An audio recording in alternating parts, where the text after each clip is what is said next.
Hello दोस्तों, आपके अपने चैनल स्टडी जंक्शन में आपका स्वागत है। दोस्तों, आज की क्लास होने वाली है भारतीय संविधान के प्रमुख अनुच्छेद के बारे में। क्लास शुरू करने से पहले दोस्तों हम आपको बता दें कि कल की क्लास में भाग 22 पूरे कंप्लीट कर चुके थे। आज हम उन भाग पूरे 22 जो हैं उनका ओवरव्यू ले लेते हैं दोस्तों। जिसमें पहला था दोस्तों आपका संघ और राज्य क्षेत्र, स्टेट एंड ड्यूटी। दूसरा नागरिकता आपने ले ली तो आपके कुछ अधिकार हो जाएंगे। तीसरा, उसके बाद डीपीएसपी। चौथा, उसके बाद फोर्थ ए हो जाएगा आपका दोस्तों आपका कुछ कर्तव्य फोर्थ ए।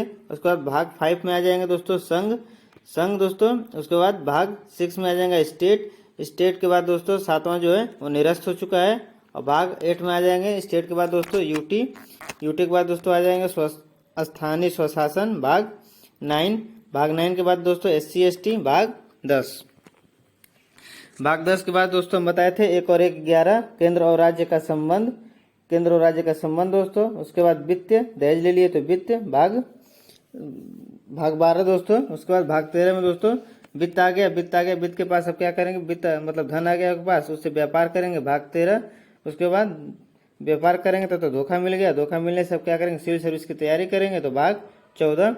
आपकी भाग 14 दोस्तों ये आपके पास ये सिविल सेवा सर्विस मतलब यूपीएससी की तैयारी करना है, आपके बस की बात तो थी नहीं। तो आप क्या करेंगे, अधिकरण के बाद दोस्तों अब आप लड़ेंगे चुनाव भाग 15।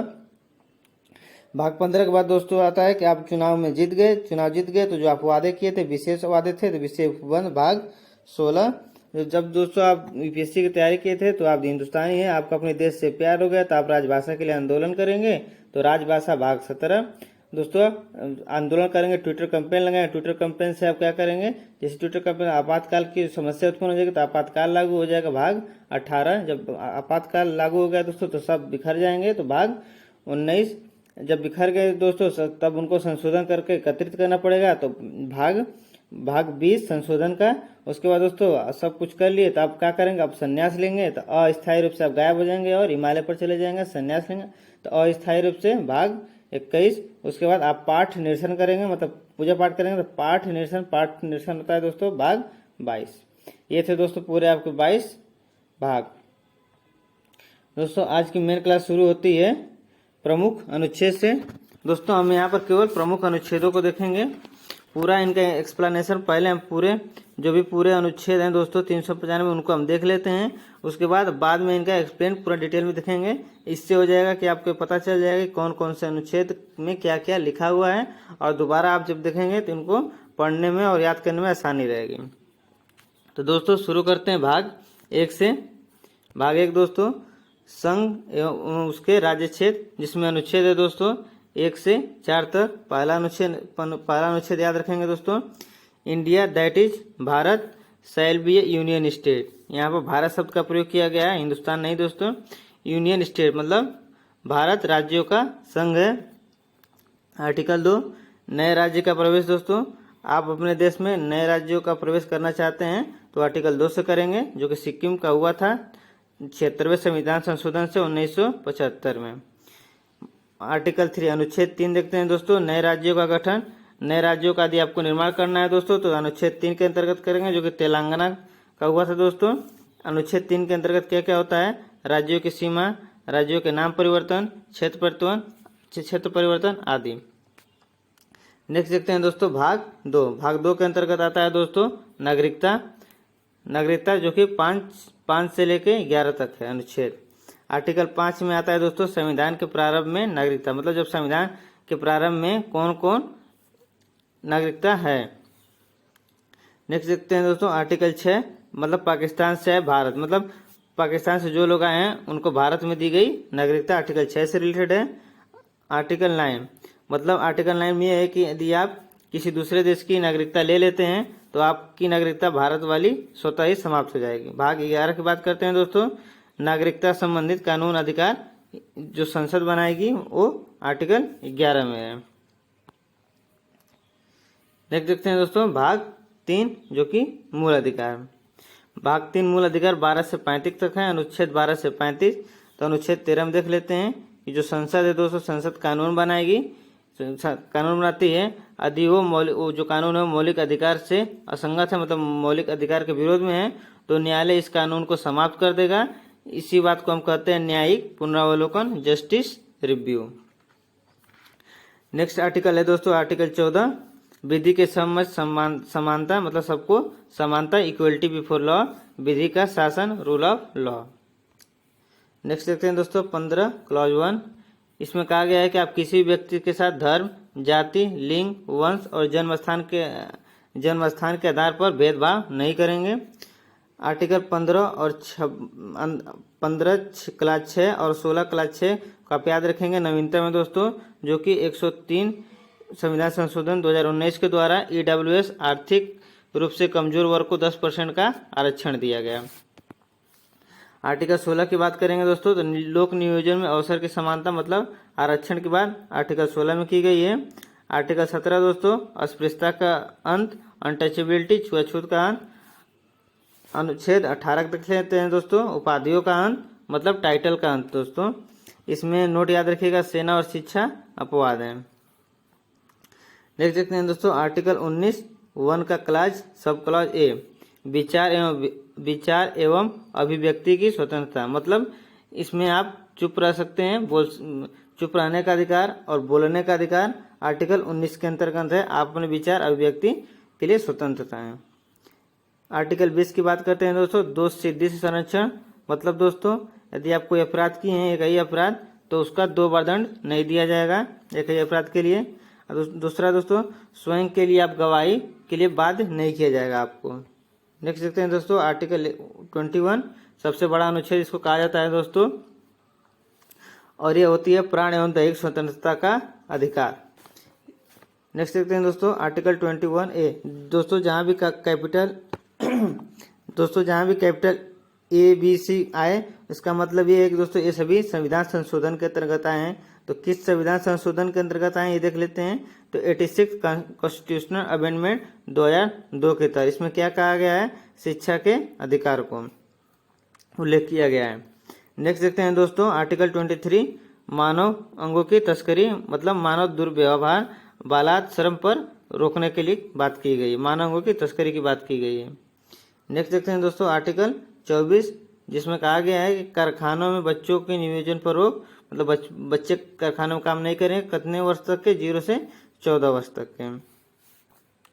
आर्टिकल 25 की बात कर लेते हैं दोस्तों, अंतःकरण की स्वतंत्रता। अंतःकरण से मतलब आप कोई भी धर्म स्वीकार करो या न करो, ये आप स्वतंत्र हैं। आर्टिकल 27 की बात कर लेते हैं दोस्तों, किसी भी धर्म की वृद्धि के लिए नो टैक्स। आप किसी भी धर्म का वृद्धि कीजिए, उस पर कोई टैक्स नहीं है, लेकिन फीस लागू हो सकती है। फीस का मतलब दोस्तों जूते जमा कर रहे हैं उसके पैसे, प्रसाद के पैसे, पार्किंग के पैसे आदि लग सकते हैं। आर्टिकल 29 दोस्तों अल्पसंख्यक के हित का संरक्षण, मतलब माइनॉरिटी में कौन कौन आते हैं दोस्तों, तो 6 लोग आते हैं, याद रखिएगा, मुस्लिम, सिख, ईसाई, पारसी, जैन और बौद्ध। दोस्तों माइनॉरिटी कौन कौन होते हैं, तो जिस धर्म की जनसंख्या भारत की पूरी जनसंख्या के 50% से कम होगी दोस्तों, वो माइनॉरिटी के अंतर्गत आ जाएंगे।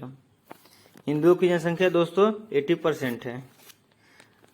आर्टिकल 30 की बात कर लेते हैं दोस्तों, अल्पसंख्यक मतलब माइनॉरिटी, जो माइनॉरिटी लोग होते हैं वो अपना शिक्षण संस्थान खुद भी खोल सकते हैं और उनका प्रशासन भी कर सकते हैं, ये लिखा गया है इसमें।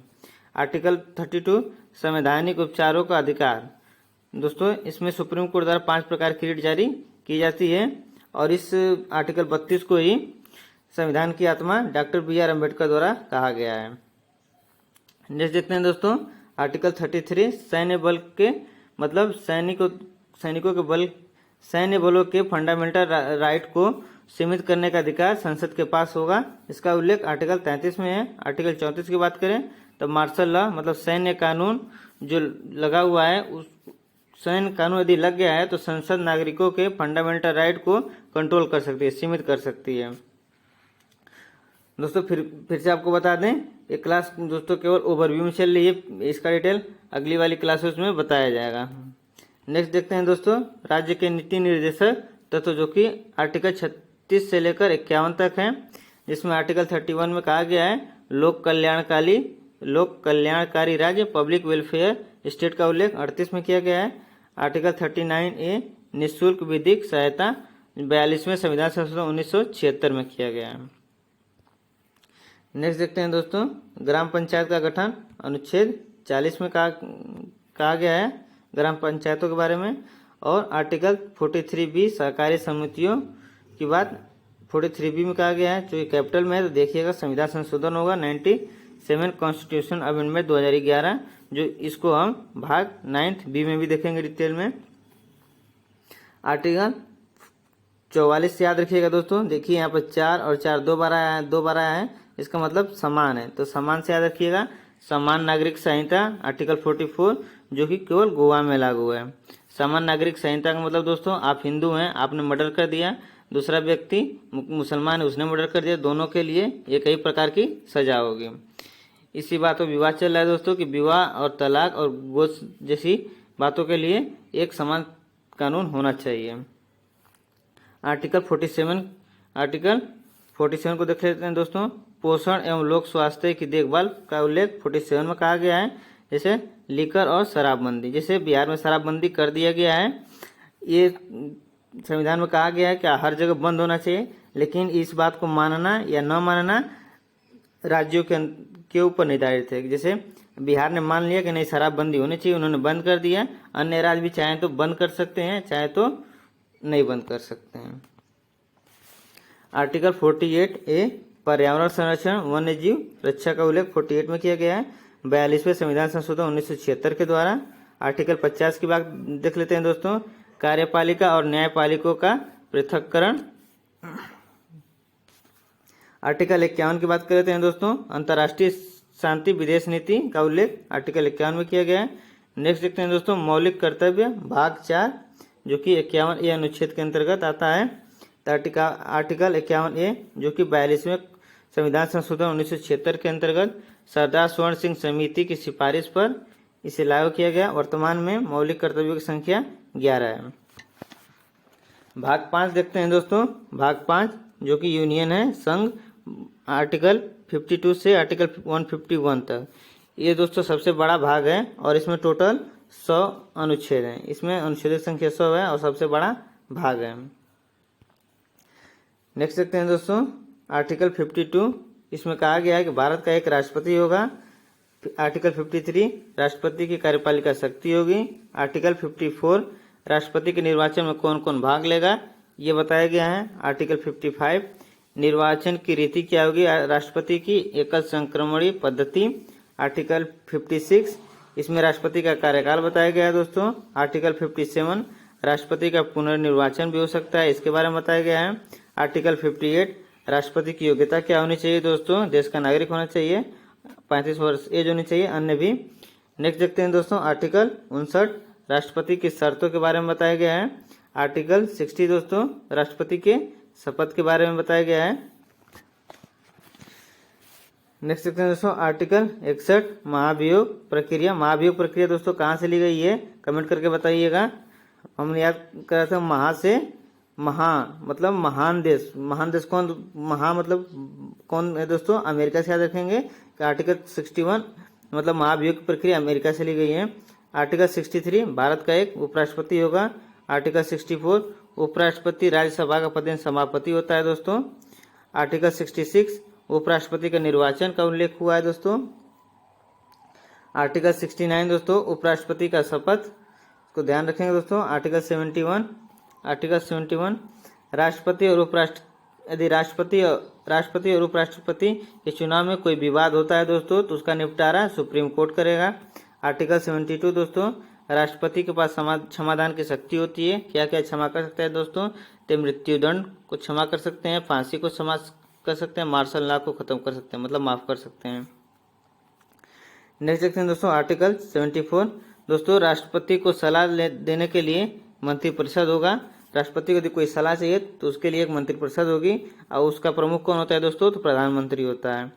नेक्स्ट देखते हैं दोस्तों, आर्टिकल 75 क्लॉज 3, इसमें कहा गया है कि जो मंत्रिपरिषद होगी दोस्तों, वो लोकसभा के प्रति उत्तरदायी होगी। नेक्स्ट देखते हैं दोस्तों, आर्टिकल 75 का क्लास 2, जिसमें कहा गया है कि जो मंत्री होगा वो राष्ट्रपति के प्रति उत्तरदायी होगा।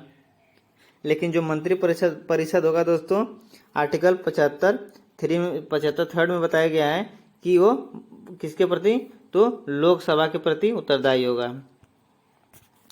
नेक्स्ट देखते हैं दोस्तों, आर्टिकल 76 महान्यायवादी अटॉर्नी जनरल, जो कि भारत सरकार का सबसे बड़ा वकील होता है और ये राष्ट्रपति के प्रसाद पर्यंत रहता है। मतलब राष्ट्रपति जब चाहे इसको हटा सकता है, जब चाहे इसको रख सकता है, जितनी मन चाहे उतनी सैलरी दे सकता है।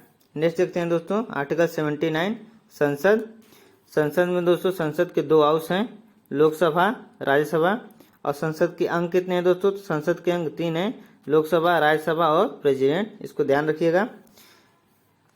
सरला या क्या याद रखिएगा दोस्तों, सरला, इसमें 79, 80, 81, 79 संसद, 80 राज्यसभा और 81 लोकसभा। तो 80 दोस्तों राज्यसभा का उल्लेख आर्टिकल 80 में, आर्टिकल 81 दोस्तों लोकसभा का उल्लेख। आर्टिकल 85 देखते हैं दोस्तों, जिसमें कहा गया है कि जो सदन सत्र होता है दोस्तों, उसका सत्राहुत मतलब शुरुआत, सत्रावसान मतलब अंत, अभिघटन मतलब भंग, इसके अंतर्गत 85। क्वेश्चन है दोस्तों, निम्न में से कौन सा सत्रावसान करता है। मतलब सत्रावसान कौन करता है दोस्तों, राष्ट्रपति करता है, लोकसभा करता है, सभापति करता है राज्यसभा का, या पीएम करता है। तो दोस्तों इसका आंसर याद रखिएगा, राष्ट्रपति करता है। एक नोट देखिएगा दोस्तों कि जो दोस्तों सत्रावसान मतलब अंत और सत्राहुत जो होता है दोस्तों वो राष्ट्रपति करेगा। और जो सत्र स्थगन होता है, सत्र स्थगन मतलब जो सत्र के दौरान बीच में रोकने वाला प्रक्रिया जो है वो सत्र का अध्यक्ष करता है। नेक्स्ट देखते हैं दोस्तों, आर्टिकल 87, जिसमें राष्ट्रपति का विशेष अभिभाषण दोस्तों। विशेष अभिभाषण का मतलब दोस्तों किसी ईयर के स्टार्टिंग में या अंत में राष्ट्रपति द्वारा भाषण, या किसी के नियुक्ति पर राष्ट्रपति द्वारा भाषण, ये विशेष अभिभाषण के अंतर्गत आते हैं। नेक्स्ट देखते हैं दोस्तों, आर्टिकल 93। नेक्स्ट है दोस्तों आर्टिकल 93, लोकसभा स्पीकर या डिप्टी स्पीकर का उल्लेख आर्टिकल 93 में किया गया है। नेक्स्ट है दोस्तों आर्टिकल 105, संसद, जो सांसद होगा दोस्तों, सांसद के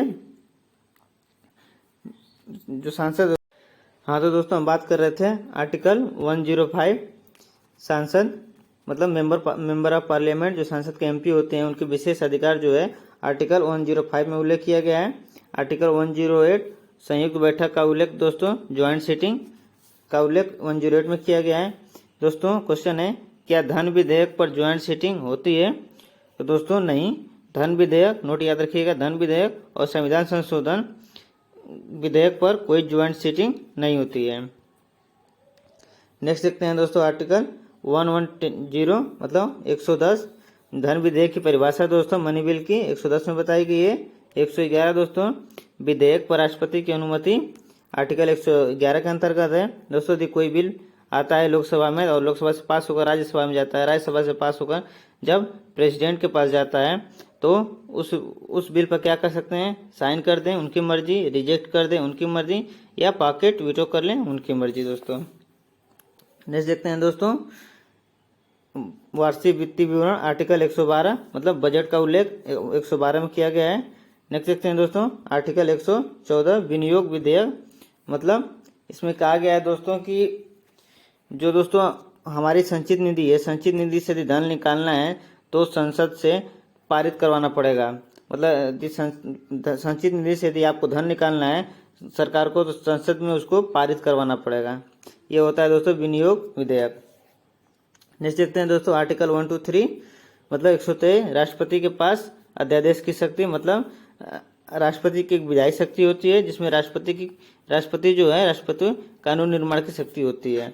नेक्स्ट देखते हैं दोस्तों आर्टिकल 124, जिसमें सुप्रीम कोर्ट के बारे में बताया गया है। सुप्रीम कोर्ट की संरचना, उनकी नियुक्ति, उनका वेतन, उनकी शपथ और उनके पदच्युत वेतन भत्ते।